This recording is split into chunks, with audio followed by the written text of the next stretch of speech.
Birds 365. We are lucky enough to have our buddy Geoff Mosher jumping in, host of Inside the Birds, the podcast, InsideTheBirds.com, Inside the Birds on 97.5 The Fanatic. He's everywhere, and he's here with us on Birds 365, and he's got a quasi-smile on his face. Yeah, looked a little tired there, though. We got you up too early, man. It's been a long week. Yeah. That's a very good way to put it. It has been a long week. We're all still in thoughts and prayers with Mr. Hamlin in Cincinnati over the last 24 hours. There have been updates that seem to have him trending in the right direction, which is the most important thing. And we hope the young man can get back to his life the way that he decides he wants to live it. The National Football League has to get on with its business, and they want to return to their season, but they want to be perceived as doing the right thing by one of their own. And certainly Damar Hamlin is one of them. Have they done the right thing? Have they done their business the way they needed to so far, 30 some odd hours after this tragic incident on the field, in your opinion, Geoff? Well, it's sort of hard to have an opinion until you really know what the next results will be. You know, I mean, I feel like they have, because they have not rushed into making any decisions other than the fact that the Bengals-Bills game will not be made up this week, which I think is absolutely the right decision and the best decision for both the player, the family, the teams, and the league all throughout. I think it would have been very difficult to try to force this game into a short week, and then both teams being playoff teams and having their week after and week after impacted in the playoffs. That would have been difficult too. You know, obviously, I think the league needs to continue to have conversations with leaders of the coaches of all the teams, GMs of all teams, make sure that everybody's sort of ready at some point to resume play and move on. I don't want to say move on, but at least, you know, get back to doing what they do, which tends to be the case when tragedies or things happen. I go back to Andy Reid. I mean, the man lost his son to an overdose at Lehigh in the summer and coached a preseason game 2 days later because that was his therapy. Andy was pretty open and candid about not being able to just sit around his house and think about the tragedies that happened in his life. He needed to keep his mind occupied on what he does and what he does as coach football. And players, I believe, in most cases are wired to process what they see and then eventually get back onto the field. That is their livelihood and what they do. So I imagine that Week 18 will proceed as expected. Now, that could change. I don't know. We'll see what happens going forward. But, you know, so far, to answer your question, I would say the league has done the right thing in not doing anything too drastic at the moment. And you bring up a good point with Andy Moshe, and one Jody talked about. You know, everybody handles things differently. I think, you know, people need to get a handle on that. Just because you believe something doesn't mean somebody else is going to handle a situation the same way, and everybody handles things a little bit differently. So that's a very good point. So I do want to make you, and I'm going to promote you to NFL commissioner for 5 minutes. How would Geoff Mosher? I mean, I'm going to get booed? Yeah, Does that mean I get booed every time I say something? You are going to get booed. How would you handle it? How would you move forward? How would you get to the playoffs? How would you do the playoffs? What do you think the best solution is, in your opinion? Yeah, I've tried to think about this from as many angles as I can. I think they did the right thing by not playing that game this week. So you eliminate that option where you could have tried to make them play Thursday or Friday, then tried to make their Week 18 for both those teams be on a short rest in the middle of the week, and then maybe change the first round of the playoffs to add a Monday night game for one of those two teams to give it to. You would just be kicking the can down the road in the playoffs week after week, and I don't think that's a great scenario for any team involved, including the Bills and the Bengals. I also don't think it's a great logistical idea to eliminate that bye week between the conference championship and the Super Bowl, meaning you have the Bengals and Bills play not this Sunday, but the next Sunday, which would have been the first round, and then move everything back. So what I think is not a fair, but still the fairest, and not even fair, but probably the best thing for all involved is that the game becomes a no contest. Kansas City wins on Sunday. They get the top seed, and you proceed as usual with the seeding in the playoffs. And, are the Bills and Bengals really going to be upset and complain about that? I don't think so. I think that they're going to just have other priorities in their mind. And if they got to go on the road and win a game, they'll say, I got to go on the road and win a game. I guess really the Bills that factors into the most because they have a chance to get the number one seed. But I can't imagine that right now that's their biggest priority either. Understood, and none of us know. And Roger Goodell does have to kind of rally the troops and make a call on this with, I got to believe, the next 48 hours. But it is also still tied to Hamlin's health in that Cincinnati hospital. So we're all kind of speculating. And thank you for stepping into the commissioner's role. Yeah, we can't pay you what the NFL pays Goodell, but good job out of you, Mosher. How about a little fraction? Now. Could you pay me like a tenth of it? Yeah. 10, you did get booze. A lot of money. You got paid with the booze. There you go. That's right. All right, let's bring it back home to the Eagles. Yesterday was a non-day for the entire National Football League. Everybody backed off. Everybody gave players and coaches their downtime to handle their thought processes as they felt they needed to. They're going to try and go back to work today. And for the Eagles, that will include a walkthrough and prepping for the New York Giants. This is a team that's lost its last two games and a little ugly side last week against the New Orleans Saints. The general belief is Jalen Hurts now 3 weeks out is ready to come back and play. Might not be 100%, but the Eagles, with the magnitude of the game and how important it's become, might push the envelope a little bit if they were at least contemplating giving him another week off. How much of this is still being kicked back and forth as an unknown, Jeff? Or do you think the Eagles know as for a fact right now, as we're taping Birds 365? Yeah, Jalen Hurts is going to play. Jalen Hurts is going to run these plays. We know what Jalen Hurts is going to do. Do you think that's in play, or do you think it's still in flux? No, I think the Eagles are still in fact-finding mode. I mean, clearly last week, despite anything you heard coming out of the NovaCare complex, Gardner Minshew, which Nick Sirianni wound up admitting, after the game, got most of the first-team reps.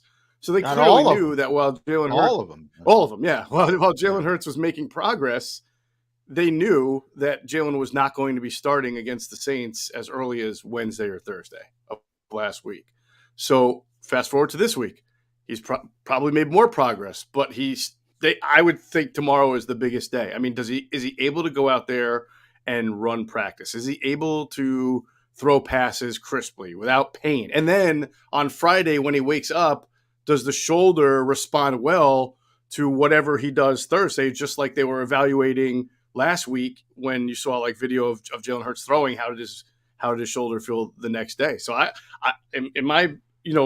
just my educated guess here, don't know, but I still believe that they're in fact-finding mode about Jalen and his shoulder this week. Let me add to this. John and I were just talking before you came on about how Monday's decision transpired, and John suggested that the NFL might very well have been seeing what the nationwide response is via social media, Twitter, whatever else, and it may have influenced their decision.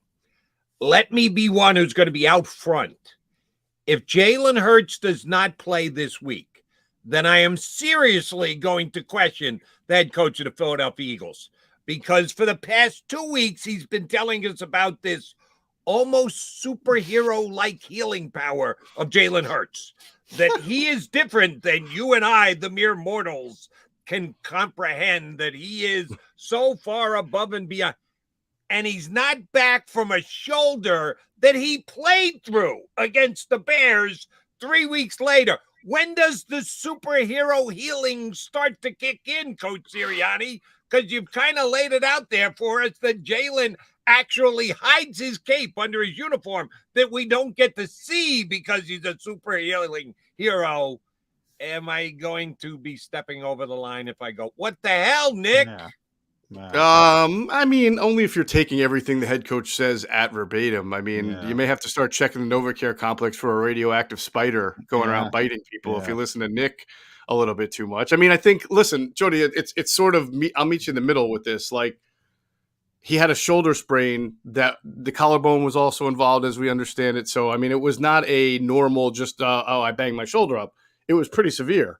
And I've seen guys miss several weeks, if not longer, from that kind of shoulder sprain. I thought it was encouraging that he was throwing a ball last week, and maybe some other guys wouldn't be able to do that.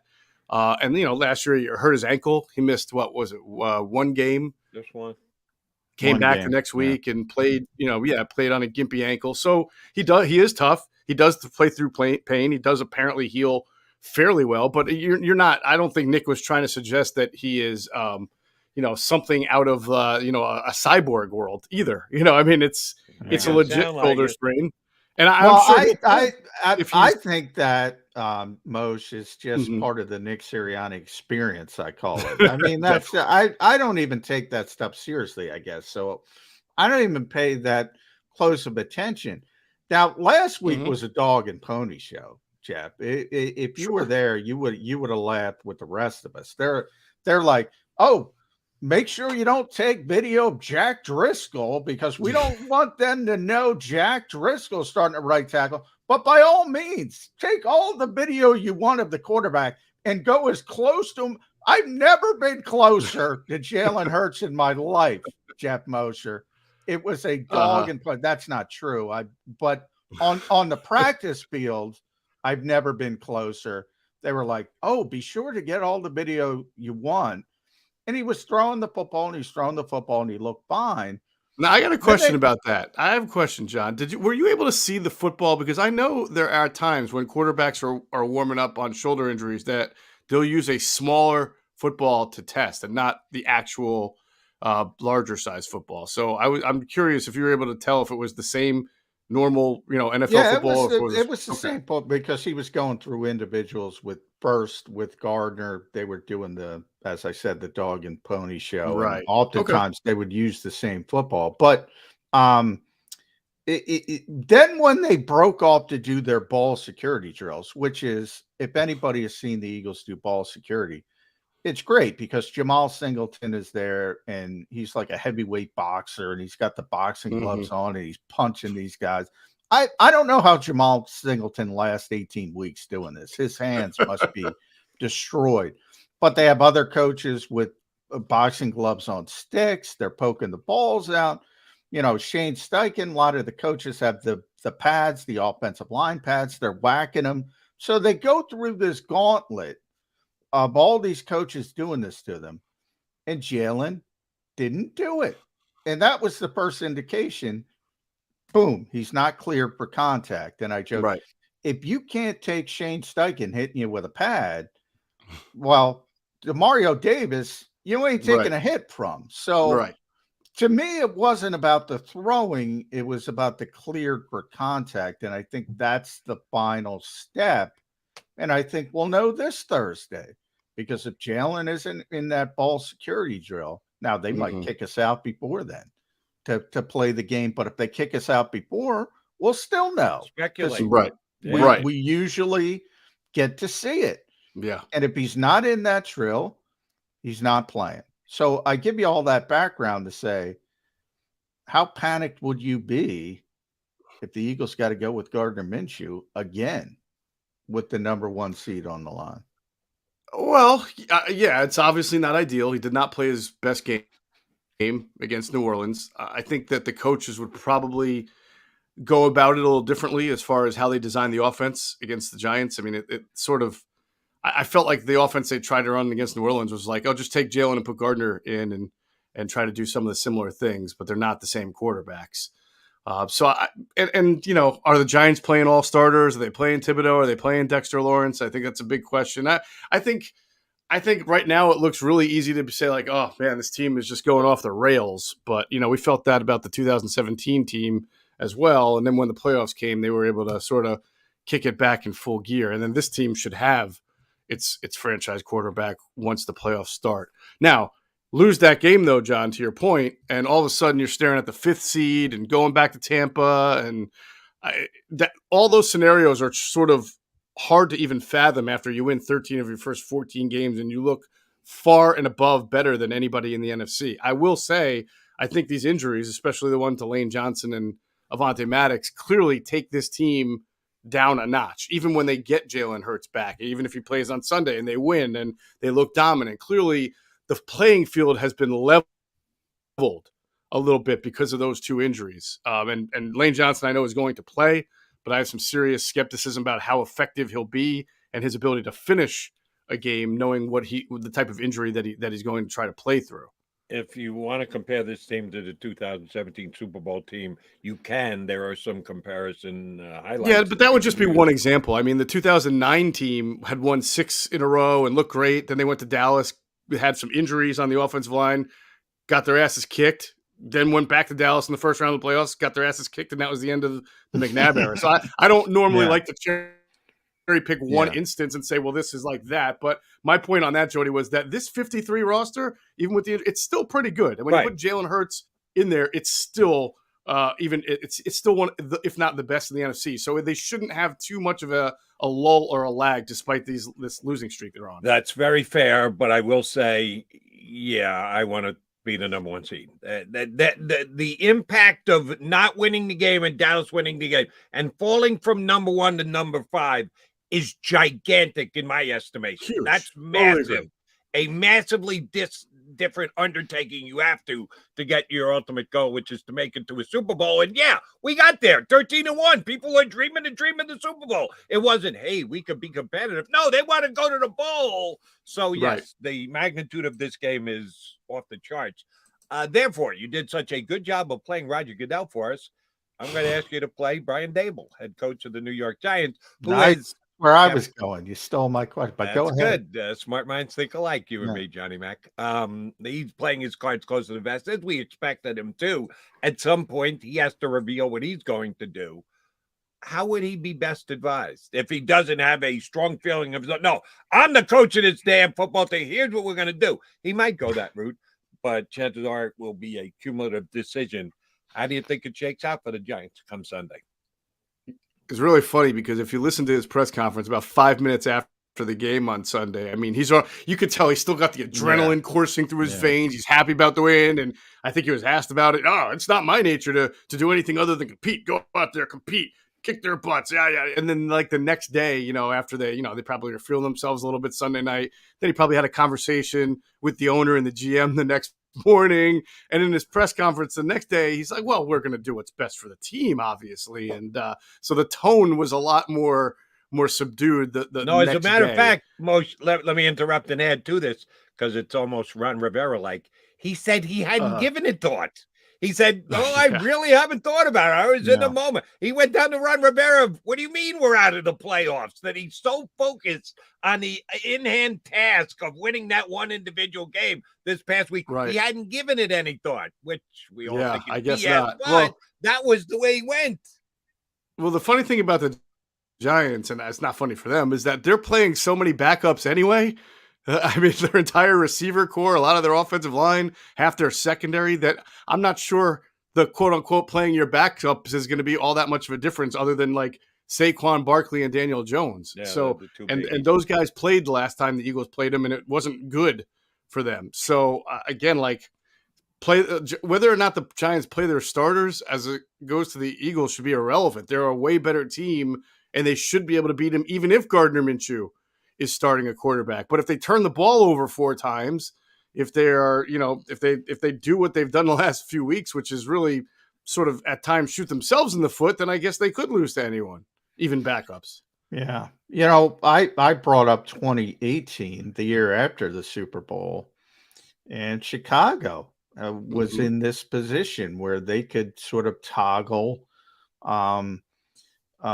playing Minnesota or the Eagles. And look, they had drummed. They were clearly, styles make bites. They would have beat the Vikings like a drum. That was Eric Wilson. People remember him from the Eagles. He was their starting linebacker. They ran the football well. And they Mhm. went week 18 or week 17 then. And they just beat the Vikings again. And they got the Eagles. And that was the double doink game. Now, they had a chance to win. And if it wasn't for Trayvon Hester's fingernail, they would have won. But, they probably beat Minnesota by 2 touchdowns. That was a really good Bears team. They won 13 games, I think. That was a really good team. And they made a poor decision. Where are you on this sort of new age thinking? The old school way is you go out there, you play, you compete, you win the game. Yeah. There's a new school, Jeff, that says, look, we have an easier path here than there. Why not take the easier path? Yeah, I mean, I don't know if there's a right or a wrong answer on that. I mean, the Eagles clearly rested their starters at the end of last year for health reasons, in the season finale. They took a big loss to Dallas in doing so, shook it off. But, did that may have helped them stay healthy, but did it make a difference when they played a team that was vastly superior to them? No, it did not. They looked awful against the Bucs in the first round. So their healthy players wound up looking awful is what they got out of sitting that. Now, had they played Dallas, would they have fared better against Tampa? No. I think no matter what would have happened in that season finale, they were playing a team that was clearly superior to them. So that's why I'm not sure if there's a right or wrong answer. Now, the Giants are locked into the 6th seed, as I understand it. There's no way they can improve their situation. Correct. There's no way they can make it worse. So really all they would have to worry about is injuries. If I'm Brian Daboll and I'm being honest with myself, I know I'm not coaching a great team. I know I'm not coaching a team that's going to go very far in the playoffs.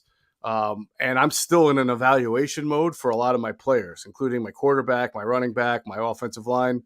So I wouldn't blame him if he played his starters on Sunday to try to play against a division opponent. I wouldn't blame him if he didn't. Whatever the case is, I would fully expect them to lose their 6-3 matchup against either I guess it could possibly be the Vikings. It could possibly be not the Cowboys. Well, let me add one more thing into that, Moshe, and try to change your mind. The Giants got beat like a drum by the Eagles the first time. I mean, they got destroyed. Do you risk losing confidence if you get destroyed again, even if you're playing, the majority of your second teamers? You don't want to get that that 48-22, whatever it was, taste out of your mouth. That goes back to me talking about, the Eagles last year. Did they lose confidence because they got destroyed by Dallas in the season finale? Or were they just not even deserving to be on the same field last year as the Buccaneers in the playoffs? I think B over A. I mean, like I said, there's no right or wrong answer. I'm sure that there are different ways to look at it. But, I fully expect no matter what the Giants do in the season finale, they're not going to be the better team when the wild card round begins, and whether they play the Cowboys, whether they play the Niners, whether they play the Vikings, they're going to be underdogs for a reason. Jeff, I asked this of Mike Gill in our first hour. I want your take on it as well. Does Jalen Hurts need to take this team by the scruff of the neck and reestablish the fact that this is my team, folks? Yeah, I've sat for 2 weeks. We got beat both weeks. I'm back now. We better get it together. This is your guy, your leader telling you we need to win this game this week, because if we're looking at a Super Bowl opportunity and window, we need this game to have it. Does he need to reestablish himself as the leader of this team, or is it a foregone conclusion? I think he's definitely the leader of the team. I don't think he needs to say anything. It's not his style. It would be out of character if he sort of tried to make some kind of long-term statement about a one season finale game. That would be antithetical to what he says all the time about rents due every single day. You can't look past the moment. You got to stay focused. And so I think all he has to do, Jody, is go back to being the quarterback and play at a fairly high level, at the level he played most of the year, all of the year at. And that's enough, I think, to make the team realize it's back to what it was. Inside the Birds, InsideTheBirds.com, podcast with Adam Kaplan. Tremendous listen to Jeff there, at Geoff Mosher NFL. Follow him on Twitter. we've been looking ahead. I want to look back for 1 second because I want to get your opinion on this, Jeff. It's the last one from me. The pick six. It was, in my opinion, it was 95% at least Gardner Minshew's fault. But a lot of fans, at least some fans, said AJ Brown's got to run a harder route. At least if he runs a harder route, yeah, maybe he can break up the football. I went through a lot of that when I was covering Randy Moss. I think people don't understand. AJ called it a LOG, love of the game routes. At that point, you got to kill it and go to the other side. And a lot of people don't realize the ball's not designed to you. You know, you're not going 1,000,000% every time, especially when you're doing so much as a great receiver does. Does AJ deserve more blame? Or does he deserve blame for throwing Gardner a little bit under the bus by pointing out, look, this is an awful play by the quarterback? Should you at least be a little bit more nuanced? He could have been. He could have been more nuanced. But I don't. Gardner doesn't seem like the type who's going to take that personally. And what he was saying, it was more explanatory, I thought, than say rolling the bus over. Like, we had been in this formation before and seen a similar coverage, and I was trying to get his attention. So, and on that play, I mean, when you're talking about a wide receiver's momentum going up the field, where the cornerback's momentum is completely, you get the ball and you're already that close to the end zone, and your momentum's taking you there. I mean, you talk about superhuman. That would have been pretty difficult for AJ Brown to make that play, knowing that he's going one way, the corner's going the other way. Sort of reminded me of Tracy Porter, right, for the Colts in the Super Bowl. Just bang, stepped in front and off to the races. But to me, it's if it's not 100%, then it's 95% or more on Gardner Minshew. He just shouldn't have thrown that pass. He should have known. All right, Moshe, we've seen your acting chops as both Roger Goodell and Brian Dable today. Now I need you to be the Swami for me and look into your crystal ball. The Eagles will either win Sunday or they will lose Sunday. If the Eagles win, the main reason will be what? If the Eagles come up short and they're the 5 seed, what will we be bemoaning most on Birds 365 and you on the Inside the Birds podcast? What will be the main reason why we're talking about a 13-4 squad who's going to have to do road work in the postseason rather than a team that gets to sit home and host everybody for a Super Bowl run? Well, first of all, in your scenario, if the Schwam, if I can borrow a Chris Bermanism and be the Schwams here, yes, you left out the idea of a tie, Jody Mack. You said the Eagles will either win or lose. All right, come on. This is the NFL. You can tie in the NFL. And boy, would that just throw everything out of whack. I think that would be the Giants' second tie of the year. But no, if they lose the game, to me, the people, well, everybody they could lose like 3-0 and somehow it'll be Jonathan Yannon's fault. But in general, my estimation, good one. My estimation would be that it would be because they turned the ball over. That's really when the Eagles have lost this year. The turnovers have been killer. 4 in the first 2 losses, and then obviously the pick 6 in the last game. I don't think they're going to be as offensively inept against this Giants team as they were against the Saints. I could be wrong, but I don't think they will. But if they don't protect the ball, that's the only way I think the Giants can hang with them. Key is the turnover. Can't have it, understood, and I think it will be cut down with Jalen Hurts. Don't it'll be cut out, but it will be cut down if Jalen Hurts is the quarterback, and you guys will find out about it sometime this week. Catch it on his podcast, Inside the Birds. He's on 97.5 on Mondays. I caught him in the car a little bit for a couple minutes last night. Always good when our buddy Geoff Mosher jumps in with us here on Birds 365. Mosher, enjoy the game Sunday. We'll get you back on when the playoffs roll around. All right, appreciate it, guys. Have a good one. Our pleasure. Nice, Jeff. The only thing wrong with Geoff Mosher is he spells Jeff with a G. If not, he'd be another JM. So we've got JMs everywhere. We should have him too. Gotta ruin the continuity. Come on, Jeff. And I asked him to be a coach. I asked him to be a commissioner. I should have asked him to be a GM, general manager, because those are already his initials. But sorry, he had to play other roles for us today. By the way, real quick before we go to break, the Bills will be holding meetings and a walkthrough today. So even they're getting a little bit back to business. and that's direct from the Buffalo Bills. And if that's the case, then, and again, I don't want to be the guy who dictates terms for anybody else. This is a very difficult situation, and people handle things the way they want to handle things. But there is a group thinking mentality to this. If the Bills can come back together as an organization and put aside their worries, their fears, their thought process to prep for a game this week, then there's no reason any other team in the National Football League can't do the same. Just my opinion.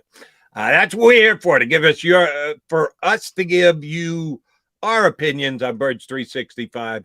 Let's see if we get one more opinion out of McMullen. John McMullen Jody McDonald, Trying to get me fired after the break. Get him fired, get him canceled. That's my job, is to try and bury my butt. No, we'll come back and put a bow on the show here on Birds 365. Go for the beers, go for the cheers, go for the hit and the